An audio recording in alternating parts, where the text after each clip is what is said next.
like me, you don't go to church office. But when you get there, just jump into work. You have to come to office. I'm on pay though.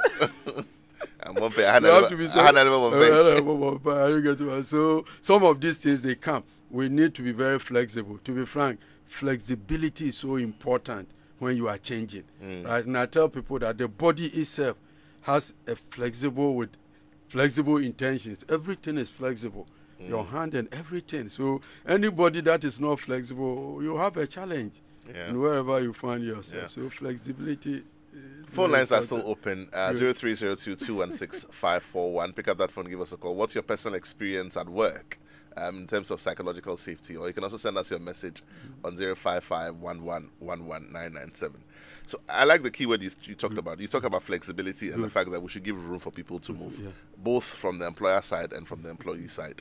So following from that, how then does an employer who has just hired, let's say, a top staff, you're paying them premium, 7,000, 8,000, like you're talking about, even more. But the person comes in and you require the skill or competency they have, and yet they have what you come to know as discordant behavior to your existing culture. You sign a contract. You probably pay the guy for the first 4 months, but you find that their behavior is affecting the staff in the team adversely. You are getting your job done. You are getting your reports out. The regulator is happy with you, but everyone is just glum. What should an employer do in that case? And what should the rest of the team members who are there also do? Good. It's very, very important. I will look at it from the two angles. You know, the employer first need to take this person through a training, right? You don't make it too visible, but take them through a trainings like temperament, trainings on emotional intelligence, trainings on workplace ethics, and those kind of things. That is one of the first things that employer can do.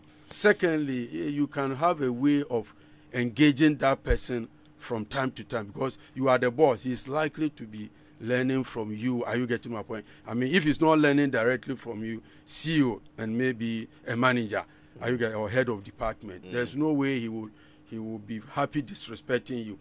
So there are some personal engagements level that you can do. All this is making sure that he will be able to come to terms with how your culture is in that workplace. Are you getting my point? Now, it gets to a time, there's a limit to what you can do.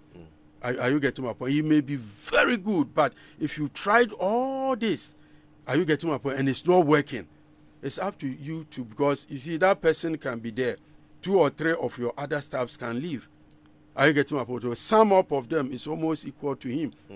So you need to probably go out there again and get somebody. This time around, you must make sure that during the interview, some of these essential skills could be picked up, because it's very dangerous when technicality is made to overtake simple, human relations and those kind of things. The soft skills. The soft skills. Are you getting? Now, the team should also try to accommodate to some level.